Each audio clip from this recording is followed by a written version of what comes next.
Hi friends, this is Janu. ఈరోజు ఒక interesting టాపిక్తో మీ ముందుకు వచ్చేసాను. మరి లేట్ చేయకుండా ఈ వీడియో స్టార్ట్ చేసేద్దామా? ఏపీఎల్ 2025 విజేతగా తుంగభద్ర వారియర్స్.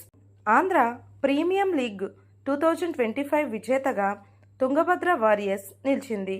అమరావతి రాయల్స్తో జరిగిన ఫైనల్లో 5 వికెట్ల తేడాతో గెలుపొందింది. ముందుగా బ్యాటింగ్ చేసిన అమరావతి 20 ఓవర్లలో 194/7 రన్స్ చేసింది. ఛేదనలో జ్ఞానేశ్వర్ 66, రోహిత్ 63 మెరవడంతో మరో 2 ఓవర్లు ఉండగానే విజయం సాధించింది. టోర్నీ మొత్తం మెరుగైన ప్రదర్శన చేసిన అమరావతి కెప్టెన్ హనుమ విహారీ 7 మ్యాచ్లలో 299 రన్స్ ప్లేయర్ ఆఫ్ ది సీజన్గా నిలిచారు. ఈ వీడియో కనుక మీకు నచ్చినట్లయితే లైక్ చేయండి, షేర్ చేయండి, సబ్స్క్రైబ్ చేయండి. This is Janu. Thank you for watching this video.